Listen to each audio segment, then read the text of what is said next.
That. Hi, Jane. Hi, Matt. How are you this morning? I'm good. I'm good. And I am Matthew Iglesias of The Atlantic. I haven't been on Blogging Heads in a little while, and I shaved my beard since my last errands, but I promise that I'm the same person. And you are? I am Jane Hampshire of FireDogLake.com, and I've never had a beard.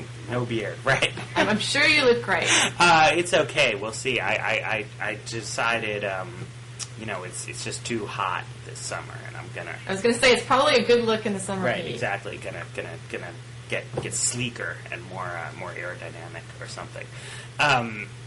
And speaking of the heat. No, that it doesn't follow. Well, we were talking before that there've been a lot of sort of accounts in the press of what did Hillary Clinton, what did she do wrong? How could she lose? That kind of thing. But I think nobody runs a presidential campaign without making any mistakes, and that there's a sort of more interesting question of what did Barack Obama do right? Yeah, I don't think Hillary Clinton lost. I think Barack Obama won. Mm-hmm. I think you beat her. Right. I think you beat her handily. She sort of ran Al Gore's 2000 campaign, and he was running a campaign that was kind of grounded in the technology and organizing ideas of 2008. And I think he just beat her.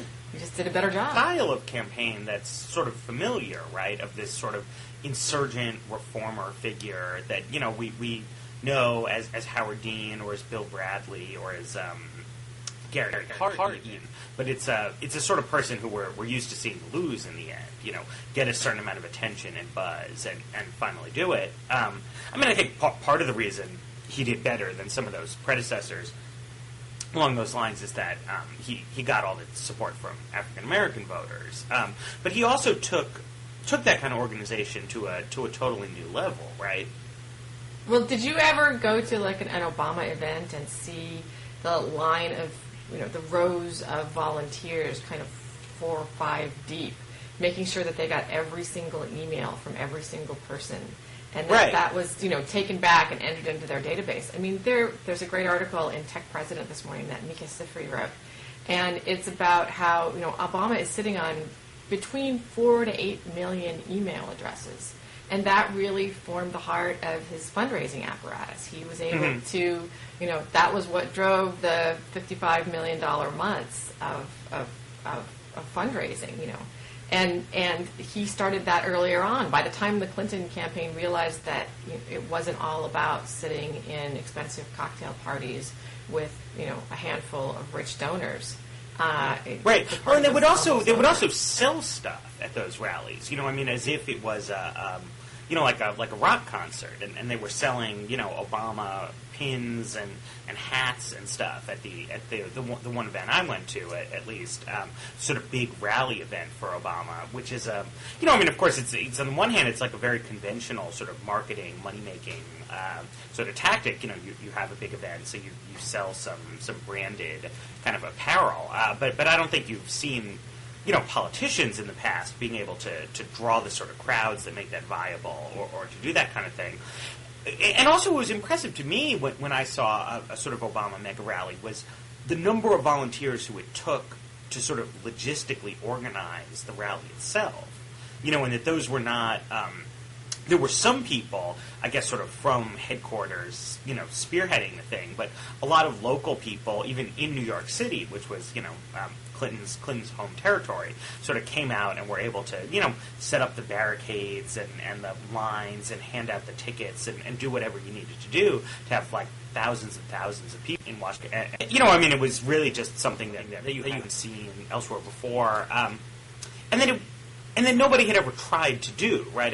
Part of this was just saying, we're going to sort of give it a shot, and we're going to try and do this, and they succeeded. But in having just kind of a vision that was a little bit more expansive than what we'd seen in the past. Well, that's kind of the amazing thing is that they had the organization within the campaign to be able to channel all the efforts of these donors into it. Having been involved in the Lamont race in Connecticut. Mm-hmm.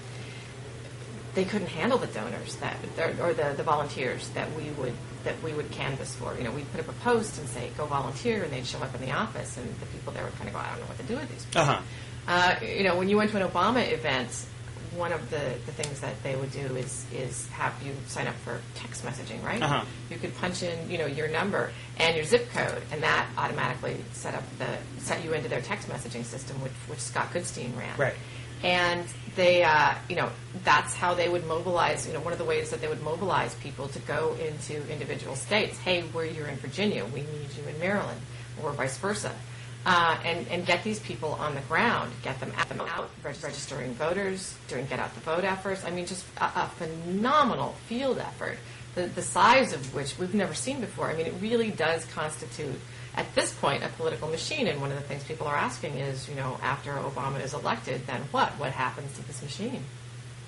Right. I mean, I think one of my colleagues has a story in the most recent issue of The Atlantic about this, and about at least the possibility of using these kind of mechanisms as a tool for governing, as opposed to just campaigning. That you're in the White House, but you have this network of supporters across the country, but you can get to I don't know what, put pressure on members of Congress and senators to sort of get behind legislative agendas, that kind of thing.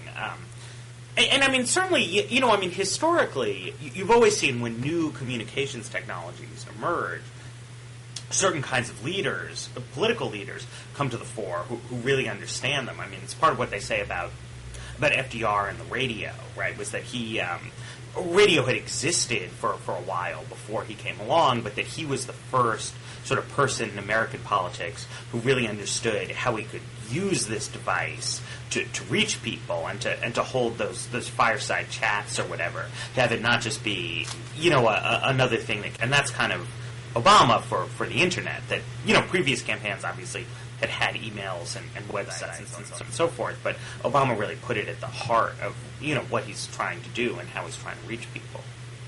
Well, Howard Dean came out of the race last time, I believe, with 600,000 emails, Mm-hmm. and he turned that into Democracy for America. And when he became the head of the DNC, he turned the reins of that over to his brother Jim, and they've become an important group, capable of putting pressure on legislatures. But no, Dean didn't really have the opportunity to work that into the infrastructure, the wheels of government, so to speak. Right.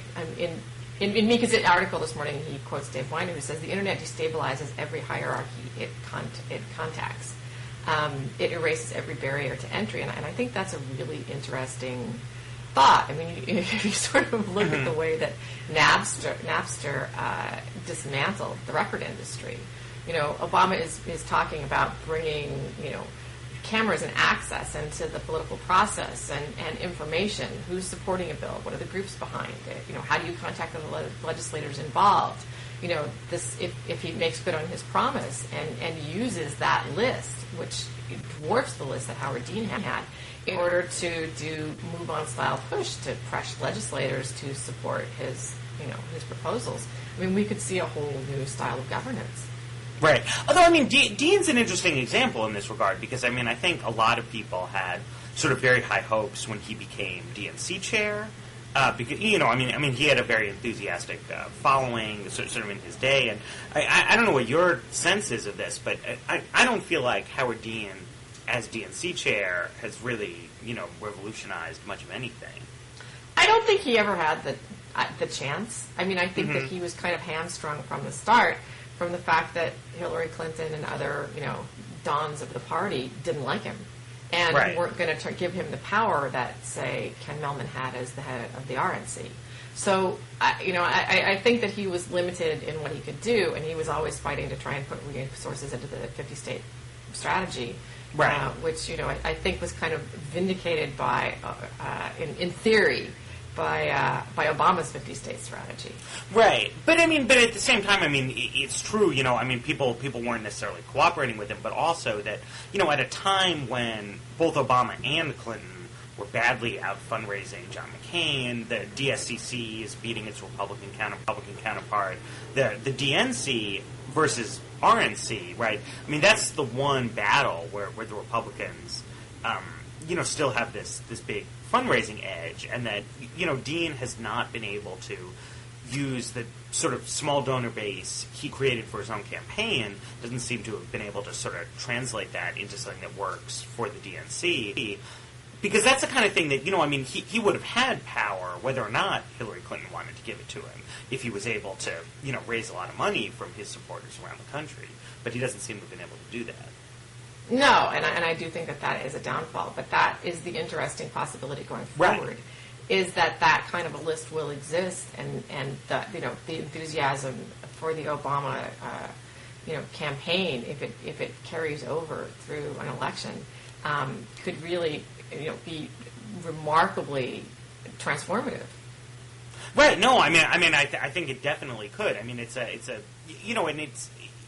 interesting to see the perspective of a politician who has a background in organizing, that he talks all the time. I mean, you may have seen the sort of speech he gave to his staff a couple days ago after wrapping it up with. I mean, it's an interesting thing just in its own terms that's now available on YouTube, and probably all the political junkies in the country, have now gone to see what was sort of nominally an inside speech.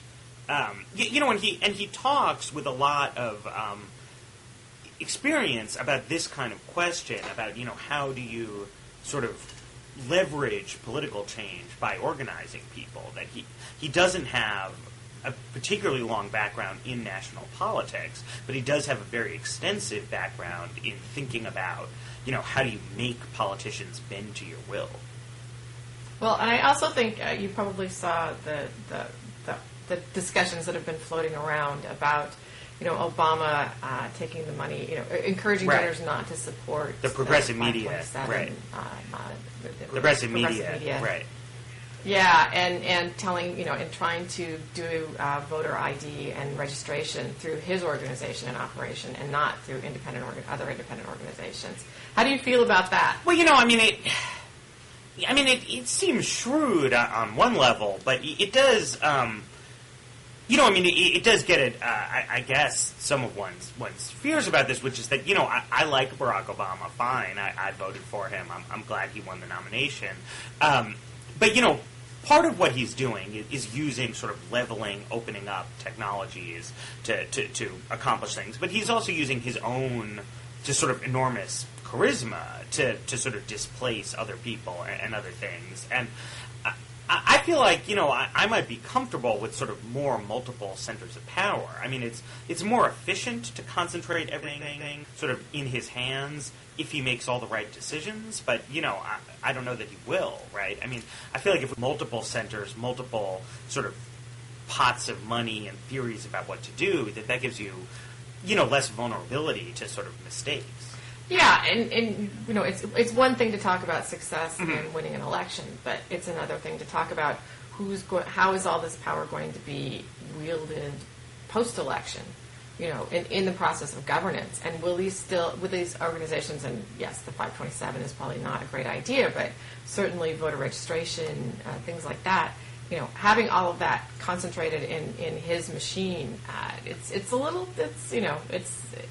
like it looks like some other organizations really need to step up and get together on this level too, because that is the playing field where it's all going to be decided in the new world order, so to speak.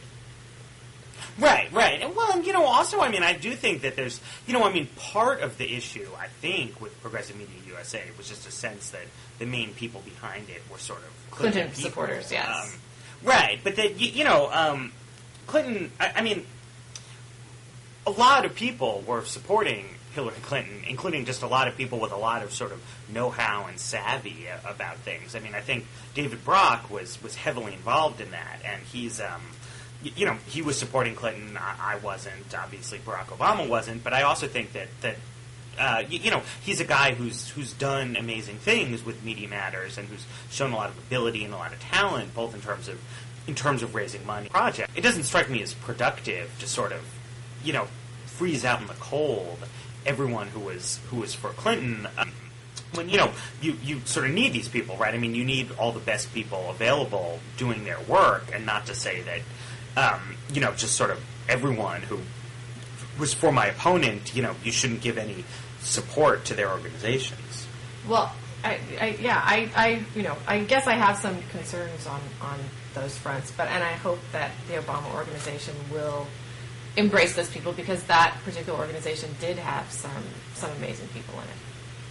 Yeah, and and at a time, I guess the priority now is on trying to, unify, the party, get Clinton's voters to sort of come around and support Obama, because still he's polling at a lower proportion of Democrats than McCain is of Republicans.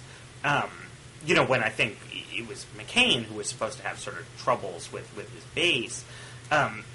And some of the stuff we've been talking about, right? I mean, the very sense of the new and a novel organizational model and new ways of doing things, is maybe an impediment to getting some Clinton supporters on board. I mean, I know that enthusiasm Obama has created among his supporters is very impressive, but also that a lot of people who feel themselves sort of on the outside of that dynamic find it a little bit like scary and odd, and it gets compared to a cult over and over. Yeah, and I don't know. I look at the statistics of people who say they'll never vote for Obama, and they seem to be very similar. I think it was who was it that had done the study, Ruth Tahara, about how this is this is very much in line with the sort of disappointed numbers for other candidates in other hotly contested races before. So I don't think that right. People are running around going, oh my gosh, so many Clinton supporters say they'll never vote for Obama. I don't think that's. I think most of that are people right. who will eventually come around.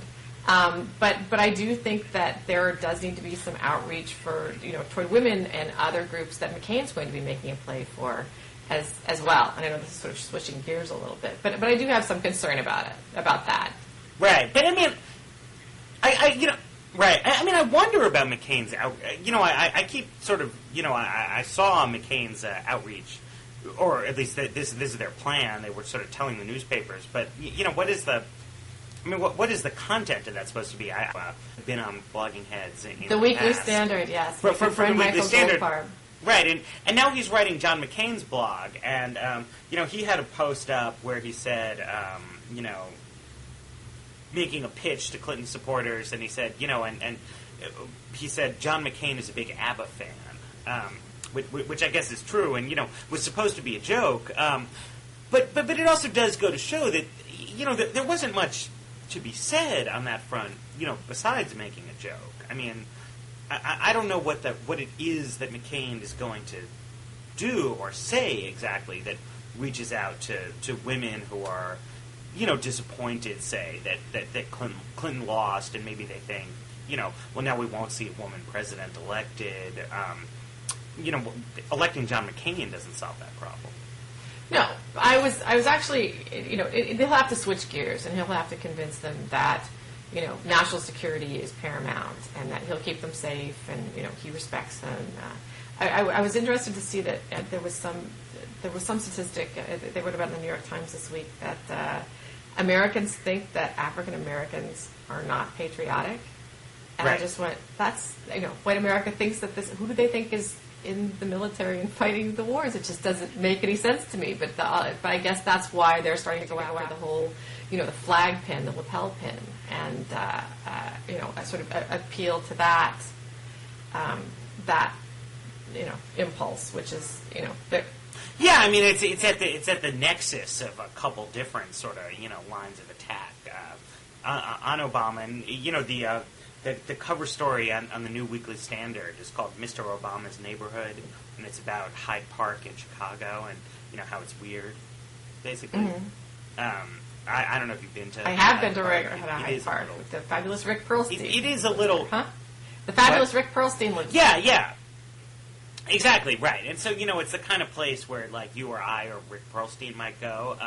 But, I mean, it is true. It's, I guess, not a totally typical, middle American neighborhood. So this will be the idea is to, say, well, he's a weirdo and black. But, I just don't know. I mean, in terms of the specific claim that McCain's making, that he's going to somehow be able to get to Clinton's disaffected supporters, I don't know how far that really gets you. I mean, I don't get the sense that typical Clinton supporters were, say, supporting her because of her position. It seemed to be people who supported her were supporting her despite some of that stuff. Because there were other qualities they liked about her. But McCain doesn't have those qualities. I mean, McCain hasn't spent a lifetime fighting for children's health care or whatever it is you could say on behalf of Clinton. It seems like a slightly doomed kind of quest, just sort of something they're saying because, they have to say something. I actually am going to split this up a little bit, and I'm repeating myself because I think I talked about this last time on Blogging Heads, but I think there are two kinds of women who are, upset about the defeat of Hillary Clinton, and one of them are the hardcore feminists who will, of course, vote for Barack Obama because they don't want John McCain in the White House. They don't want those Supreme Court justices. The other group are the women who were not engaged in politics, who just were sort of outside of the system, who very emotionally engaged because they saw what she was going through. And they watched Chris Matthews, and they didn't like how she was being treated. And they really, strongly emotionally identified with her digging her heels in and saying, I'm not going away. And they kind of it was a very emotional thing. And they may not necessarily be political people. They may not be people who follow politics closely or, are going to be able to look at what John McCain will do to the Supreme Court and say that this is important to them. But they may just stay home, or they may, having been, politicized, have their eyes open to someone who they feel is welcoming and embracing. I don't know. Fortunately for Obama, McCain's organization seems to be a mess right now. His messaging is all over the place, and now that he's fired all the lobbyists, a small enough portion of the lobbyists that he can say that he's fired them so that nobody will notice that the rest of them are all still there. They sort of just seems to be drifting around kind of in chaos. I don't see any, it's definitely been unimpressive. I mean, I certainly thought, I know a lot of Clinton supporters were upset by how sort of mad at them Obama supporters became. I spent the past 2 months freaking out all the time that McCain was going to take advantage of this sort of long, simmering Democratic primary to, define himself, define Obama, define the landscape, and he doesn't seem to have done any of that. They've been just kind of bumbling around forever. And I mean, they had so long to plan out that speech, right? The sort of first speech of the day in front of the green background with the, that's not change you can believe in, and like weird sneers. And so awful. I mean, it was terrible. And it was as if they hadn't rehearsed it or something. I don't know. I mean, you would think that in this day and age, we're talking about sort of, Obama and mastering, internet age politics, but McCain's staff didn't seem to have mastered, television age politics. That, you can't have yellow tea. He's making jokes about the Van Buren administration. Way to go with the popular references. I know, I saw that speech and it was like, oh, yeah, let him do that. I mean, everybody, we all sit here and we go, oh, this is going to leave a horrible opening for John McCain. Right. And he never steps into it. Basic things. They couldn't just, they couldn't get him to smile right.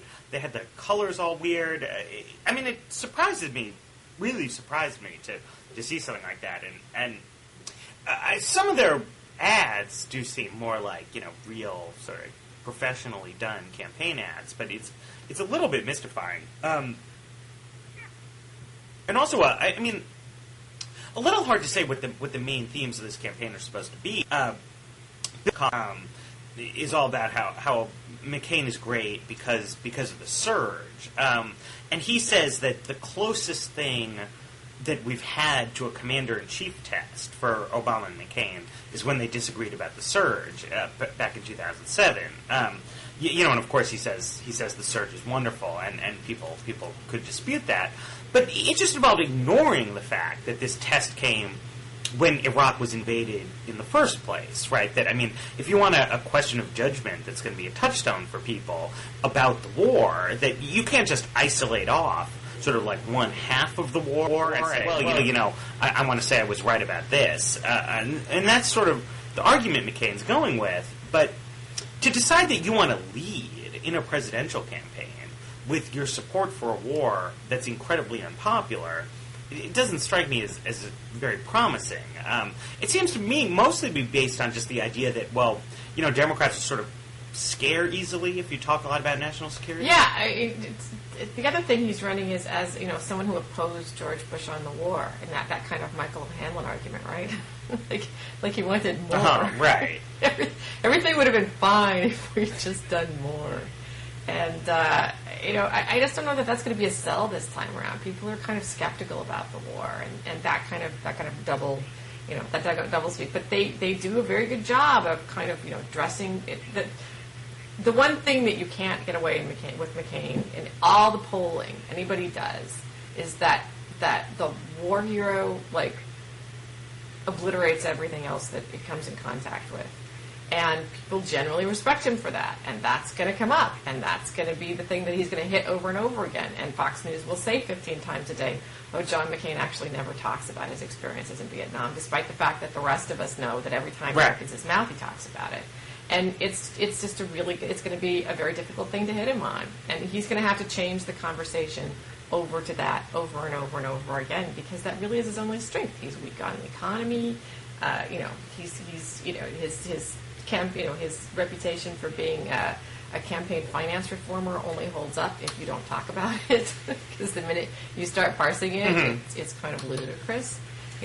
He's going to have a hard. It's going to be a challenge, but unfortunately, most people don't look that deeply. I mean, his numbers are incredibly strong, despite the fact that he's running on nothing. Right. I mean, he's very popular. Well, and also, there was this bizarre editorial in the LA Times yesterday saying that, well, Obama and McCain, they're very similar, and they were sort of claiming to cite some issues where they could say this was the case. But, it was really baffling, and it was this huge flashback to the 2000 campaign, where you had the same thing, where, Gore and Bush were running on sort of very different platforms with very different agendas, but you had people in the press just sort of insisting over and over and over again that because Bush was a kind of a stylistic shift from previous Republicans, that, well, they were both moderate, it was all fine. And it's excruciatingly difficult to get the sort of coverage to reflect anything other than that kind of very superficial personality stuff. That obviously Bush and McCain have gotten in some fights over the years, and maybe don't like each other a lot, and don't feel sort of ties of personal loyalty. And because of that, McCain's able to get away with sort of claiming to be, I think, a big break with the Bush administration, even though, they have very similar policy ideas about 90% of things out there. But it's hard to make an argument like that. I mean, I already sort of hear people around town sort of scoff at Obama's, well, it's a third Bush term rhetoric.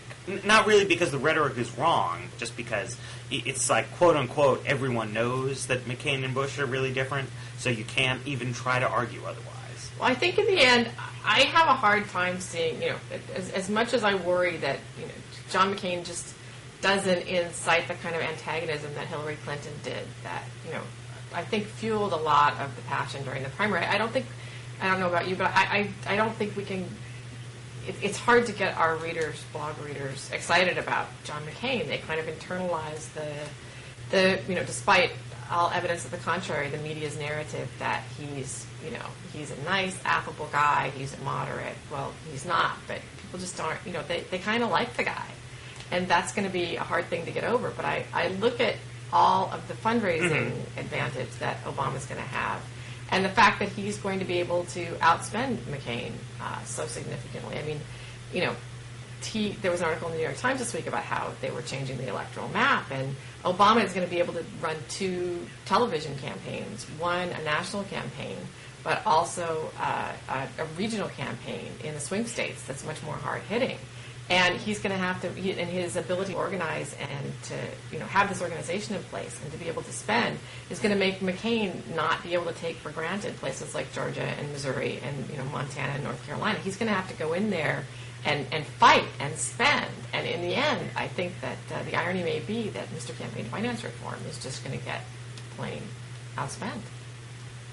Right. Although, I mean, I do try to sort of avoid getting, too overconfident about that kind of thing because, you do wonder, right? I mean, if it looks like Obama's going to win, but it's close, I mean, at some point aren't sort of, businesses, pharmaceutical companies, they need to spend what it takes to sort of tear people down. I mean, I feel like it's fascinating that the Democrats have this fundraising advantage, but I just on some level can't quite bring myself to. You don't think it's going to hold up, right? I mean, there's a lot at stake, and I think the people who know that, the people for whom things are at stake, may pony up the money in the end if that's what it takes to put McCain in, which doesn't guarantee that he'll win, but I feel like he'll probably get some money at the end of the day. And also just that, what was I going to say? I don't know. I hope that Obama spend more money in a place like North Carolina or Georgia or something like that will, help make those places competitive. But, I don't think, television advertising can't sort of control people's minds. And if you have conservative voters in those states and, they don't want to go for, the sort of black guy with a funny name from Chicago, I'm not totally sure how much organization is going to help overcome a kind of advantage like that. Well, but the other thing is that McCain is going to have to pay for what Obama has for free. Obama has a legion of volunteers that have been organized as the primaries went through every state.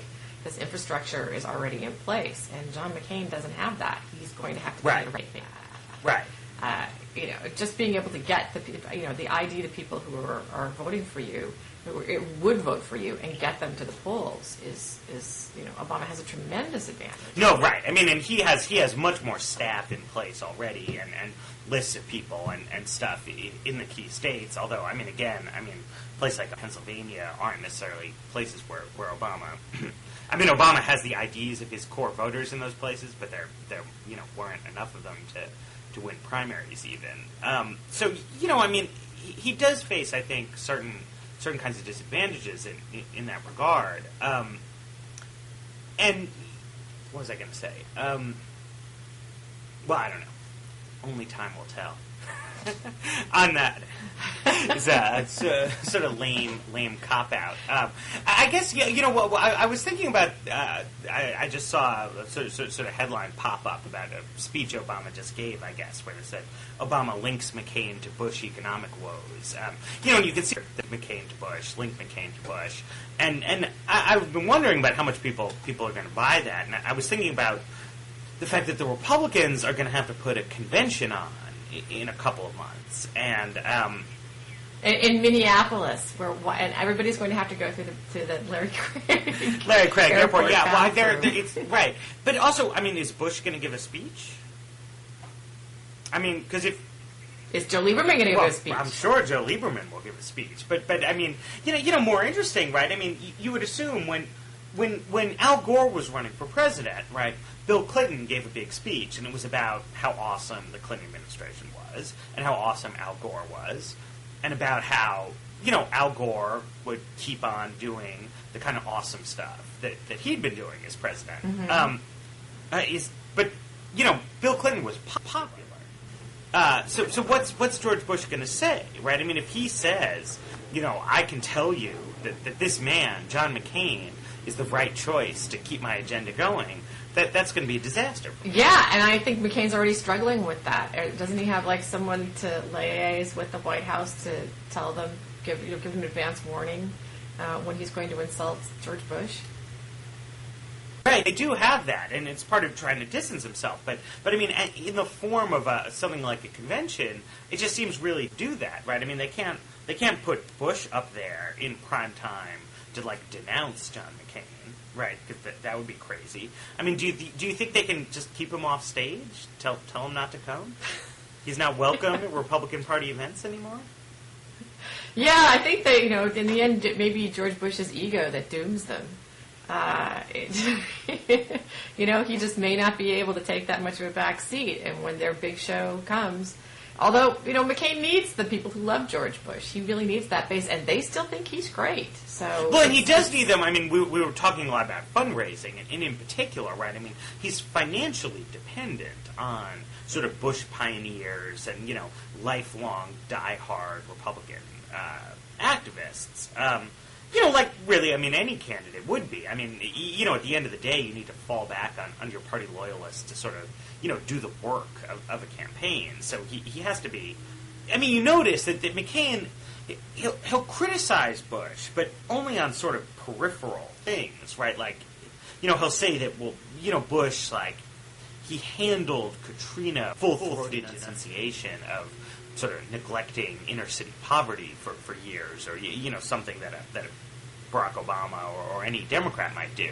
Instead, it's these kind of like glancing blows because he wants those core Bush supporters to sort of come out and, go to the fundraisers for him. Well, more critically maybe, do you think Hillary Clinton is going to go and campaign aggressively for Obama in Pennsylvania and Ohio and West Virginia and the places where he really needs some shoring up? I mean, I think she will. I mean, in some ways I think that's like the wrong question to ask about her because, I think it's probably easy and to some extent after she takes a break and, gets some sleep, people who are in politics, they like to campaign and that kind of thing. And it would be, so I don't think there'll be any question of, will she go out to Pennsylvania and Ohio and speak at some rallies, right? The question is more things like, she has her own network and her own kind of machine. And is she going to try to get those people to really help out, right? Like, we know that after 2004 election, she seems to have sort of discouraged the old sort of donor, right? That Terry McAuliffe, when he was chair, he had this huge network of supporters. Then when Howard Dean came in, they didn't quite, like, hand that off to him. And that kind of thing. Or are they going to sort of keep their their weapons on the shelf and kind of wait for 2012 if it comes to that? Or are they going to really sort of throw in it with put their back and shoulders into it and tell everyone, I mean, she said in her speech that, everyone out here needs to work as hard for Barack Obama as you've been working for me. It was an extremely gracious thing to say. It was, very heartening to Obama supporters everywhere. But, is that really what she's going to say on a conference call with her, 50 most prominent fundraisers and activists and things like that? That's where I would Well, I just, it sort of cycles back to what we were talking about before. But how do you think that the whole idea that politicians can build a network of donors, small donors that is every bit as powerful as the network of large, the sort of system of courting large donors that was there before? I mean, how do you think that that's going to change the face of politics and who politicians consider themselves responsible to? If Barack Obama is in fact given this opportunity, is he going to feel answerable to the people, or is he going to still, keep an eye on the rich and the powerful in the way that others have before? Right. Well, I mean, it's a difference, right? I mean, certainly. I mean, Obama is going to feel, I think, accountable to, his supporters in a different kind of way from different politicians, and I mean, most optimistically, that's he's being accountable to the people. To some extent, it means he's being accountable sort of to his own brand identity, right? That it's difficult to do if you're being supported by a small network of sort of big donors. You can say one thing, in your State of the Union speech, and then kind of reassure them later that you really meant something else. Obama can't do that, right? I mean, the base of donors he's counting on is too large to sort of communicate with in private, right? So that he needs. He did receive more money from hedge fund managers than Hillary Clinton did. I mean, right. When this started out, these were the people who were supporting him, sort of the people who looked to the Clinton campaign and said, no room at the inn. So it's not like he doesn't have those relationships. But, in the end, the thing that, one of many things that put him over was the fact that he could give one great speech and fundraise off of that. Whereas Hillary Clinton, at the same time, there was only one of her, and she had to go out into this cocktail party and this fundraiser and spend her time doing that while he could be out campaigning. Right. I mean, it's an advantage and it's a disadvantage, though, because it does mean that every Obama sort of speech, every public appearance is to some extent like a fundraising talk rather than just a sort of a political rally, that he needs to sort of constantly be re-energizing a sort of because it's not, even when you have small donors, right? I mean, really poor people tend not to give, $150 to a presidential campaign. It's still fairly affluent people who are making up the sort of the bulk of Obama's donors. It's just a sort of a mass affluent class rather than a very small, huge donor elite. But it means that Obama sort of, he has to keep, some people find it annoying, for example, when he talks a lot about his movement and campaign. But he does that because those talks, even when they're on national television or to a rally of thousands and thousands of people, are sort of the equivalent of the speech you give at the end of a cocktail party fund, where you need to talk to your campaign stakeholders and reassure them of their own importance. And that's, I think, very nice and touching if you feel yourself sort of like on the psychic inside of that dynamic, but it can be, I think, alienating to people who just sort of, want to hear more about themselves rather than about the campaign, who want to be persuaded rather than kind of, rallied and whipped into a frenzy. Well, let's take a brief detour, because I'd actually like to ask you about what happened to Bill Clinton and sure. with Mayhill Fowler, because I found that really interesting last week. And it brings up the question of journalists and bloggers and new media and the changing dynamic there, because I think there are some interesting questions. Right. Well, maybe you can explain for the viewers at home what happened. Mayhill Fowler is a 61-year-old woman who decided that she was just going to pay her own bills and follow the various campaigns around. And she was is a diehard Obama supporter who nonetheless found herself in the middle of an Obama fundraiser, and with this information that he had said that that his reference to people clinging to guns and to God, and sort of didn't know what to do with it, but eventually decided to release the information, and it became the topic du jour for a couple of weeks. Most recently, she was on in a reception line of some sort at a public event with Bill Clinton, and had a tape recorder out, and asked him what he thought about Todd Purdom in his article in Vanity Fair that sort of spoke about many of President Clinton's indiscretions. And he became sort of very vitriolic, and she published this on the Huffington Post, this live tape. And so all of the journalist class sort of ran around flapping their arms and saying that because she didn't identify herself as a journalist, she had taken advantage of poor Bill Clinton. But is she a journalist? Is she a citizen blogger? Should the same rules apply, and what should those rules be? I'm curious to know what you think. Right. Yeah. Well, I mean, I think,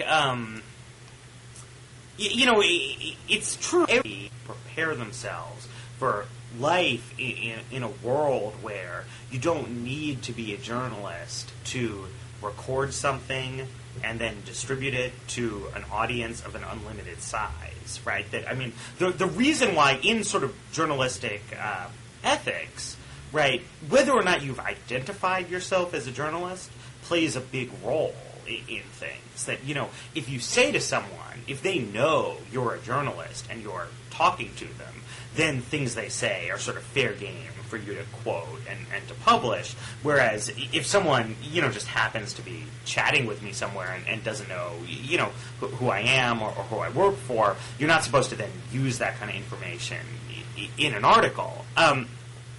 And, one reason people are willing to cooperate with journalists, insofar as they are, is that they believe journalists play by a certain set of rules. But, in the modern world, I mean, everybody owns, as best I can tell at this point, a cell phone that can take pictures and oftentimes can record voice and can record video. and then, you can for free put a recording you made up on the internet and sort of spread it around, and nobody will care whether or not you're a journalist or what you consider a journalist. It's something that, not only politicians need to be aware of, but sort of ordinary people do, because, you know what I mean? It's true that lots of times people will, I'll do this myself, will say things that I would not necessarily, want to stand behind in front of an audience of thousands of people, just because you're sort of, talking in what you think are private moments. I don't know. I'm wondering why it took Myhal Fowler to get this information out, and why journalists weren't bringing this stuff out. If we've gotten to a place... But what is it journalists weren't bringing out? The fact that Obama said this in a fundraiser, I'm sure she wasn't the only person who was there. That Bill Clinton probably makes these comments. I sat in the Libby trial, right, where Tim Russert went in, and he said, right, I consider everything to be off the record unless the person tells me that I have permission to repeat it. Now, that's the kind of agreement you have with your lawyer, right? Your lawyer is your representative, right? He doesn't say anything that you don't want him to say. And that's the role of a propagandist. That means he is the representative of the politicians that he's covering. And that's not what he should be. He should be a journalist. His responsibility should be to the audience first. If someone on the other side wants confidentiality for some reason, they should ask him. Oh, no, I mean, look, I think that's totally true. But I'm just saying that, what happens when you go into that world, right? I mean, the reason she was able to get that kind of statement from Barack Obama is that Barack Obama wouldn't have said that kind of thing if he thought there were people who were going to republish it in the world. That we're going to first have, I think, this very exciting world that we're living in today, where you have a lot of people using the internet to sort of break down barriers, subvert traditional kind of hierarchies, get information out that in the past would have been covered up. But in, 3 or 4 years, we're just going to have a world where everyone is much more guarded about what they say all the time, precisely because they know that they won't be able to, trust their buddy Tim Russert to keep things quiet. But why should their buddy Tim Russert be privy to this stuff? No, what shouldn't benefit does it give Tim Russert to know stuff that he can't report, right? Let's say Myhal Fowler, right, had walked away from that line, and she had bumped into Jonathan Alter, and she said, wow, did you hear Bill Clinton just said blah, blah, blah, and Alter had reported it. That would have been, under Jonathan Alter's rules, absolutely fine, I mean, it seems to be have kind of codified into a way for keeping one world for journalists and public figures to live in, where they're all kind of wink, wink, nudge, nudge. And then they'll all kind of get together and agree, can we tell them that? Can we report this? Is this okay? What's the story we're going to carry out there? And that's created kind of a dangerous place for us to be in. I mean, it was very easy for the Bush administration to manipulate that system. It was very easy to keep those ranks closed and the truth from getting out. And one of the things that we dealt with in the Libby trial was that we knew all these journalists knew. Like, they all knew. And they kind of said, well, gee, let's just not tell the public. And they didn't. I mean, it was ridiculous that these people whose job it was to report this stuff all knew this stuff, had granted confidentiality for no good reason. And we sort of had to, peel back the layers of, the doors that were covering up this club. It was crazy. Look. I mean, I think any time you see a situation where you have a group of people and they say that they need a special code of professional ethics to govern what they do, that, we have journalistic ethics. That normally the reason for that is that people are foundation for why it is that regular ethics are not somehow good enough to cover the situation, and that's what a lot of this kind of journalism stuff comes down to, is that people want doing the wrong thing to be the right thing. They want selfish behavior to be sort of justified in grandiose terms, and so you have a lot of sort of rules and professional codes that are convenient mostly for the people who follow them, rather than to actually sort of help an audience or do anything like that. And you can see that, people are not happy about the fact that traditional media institutions face more competition, both from sort of amateur enterprises and from upstart professional enterprises, and also just from each other. And because, something like a kind of code where, well, we're not going to, rat out something we overheard, you can only maintain that if everyone with access to the information does it, right? If a few people start just running with everything, then they're going to wind up getting all the attention, getting all the readers, and everyone is going to have to just kind of go do it, and it's going to be much to operate in as a reporter. It is already. I mean, you can't put the toothpaste back in the tube. We have, people running around, as you say, with cameras all over the place, and people can't assume that, whatever happens is if Jonathan Alter agrees with, Jeff Greenberg that it doesn't get published, that it doesn't get published anymore. That world isn't there anymore. But I think that the whole idea of granting confidentiality is really going to be in the forefront of how we start to define, or at least give importance to the need to define who's a journalist and who's not. It's very important that James Risen be able to grant confidentiality to his sources and then be able to protect them and not be hounded by the Justice Department. Oh, sure. And the information that he's bringing forth is very important to,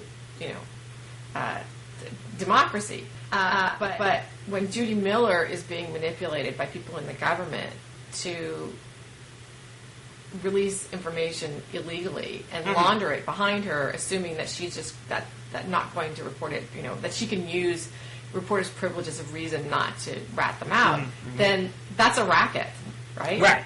Well, and on some level, though, I mean, the best protection, people's ability legitimate investigative reporting, isn't any kind of special legal powers they have. It's like anything else in a democracy. It requires a sort of a civil society and an organized, engaged citizens, right? That when Dana Priest published her articles about sort of secret black sites prisons in Europe, there was talk in conservative blogosphere circles of, the Bush administration should have her arrested. They should prosecute her for treason or oh, right. And they were talking about it. But, the reason the Bush administration didn't do something like that is that they didn't think they could get away with it, right? I mean, they thought it would just blow up in their face and be a huge political, clusterfuck for them to be seen as prosecuting somebody for doing accurate reporting about stuff they've been covering up. And so, they didn't do it. And that's like...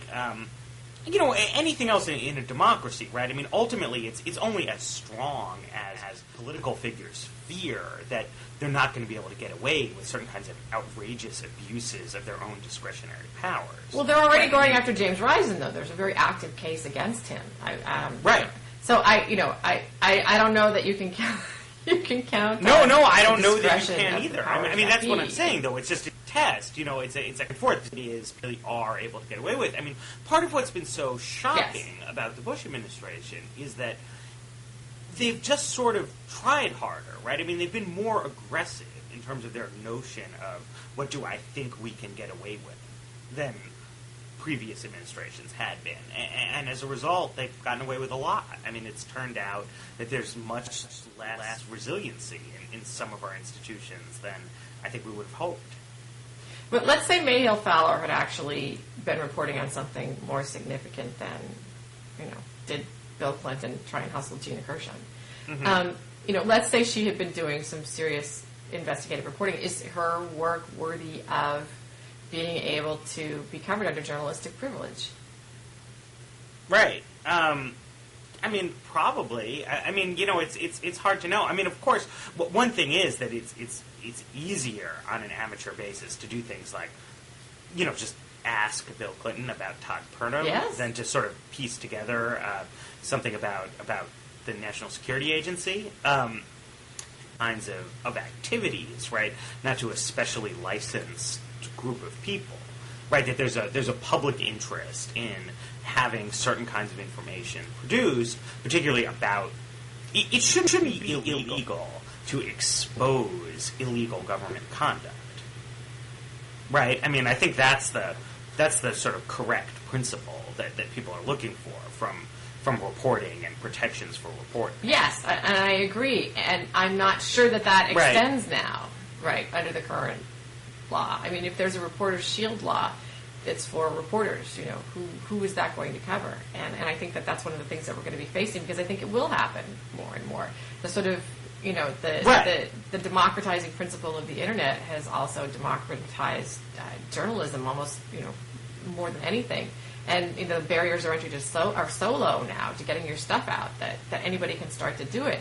And I think that can be good, but we can also look into a whole host of problems just like this. You know, who gets covered by that? What's the principle at stake? No, right. I mean, I think it's a very significant problem. I mean, I remember when I worked at the American Press, we weren't an old press credential to, you know, just go to events on the Hill, and the reason for that, given by the sort of credentialing organization, was that because we were a nonprofit magazine, it was run by a 501c3. They didn't consider it like a bona fide journalistic enterprise because they didn't want basically interest group fronts and lobbying organizations to sort of get their you know, like newsletters sort of status as journalistic enterprises, and so there was resistance to doing that kind of thing, and you will see more and more and more and more of that kind of boundary question come in, particularly as people try to start new journalistic enterprises, and that will often have sort of mixed forms, right? That if you look at the Huffington Post, it employs some people full-time as their job, but then also posts lots and lots of other sorts of content that's going to make it difficult for people to sort of define, you know, who and what's what there. And it's something, I mean, it's something we're definitely going to wrestle with, but that probably it'll have to wait for a really sort of concrete case. People start making rules that really make sense to deal with it. Yeah, I think that the ones that we have are kind of inadequate to the challenges that we're going to be facing, as anybody with a video recorder can, you know, anybody with a cell phone basically can, you know, be the man on the scene.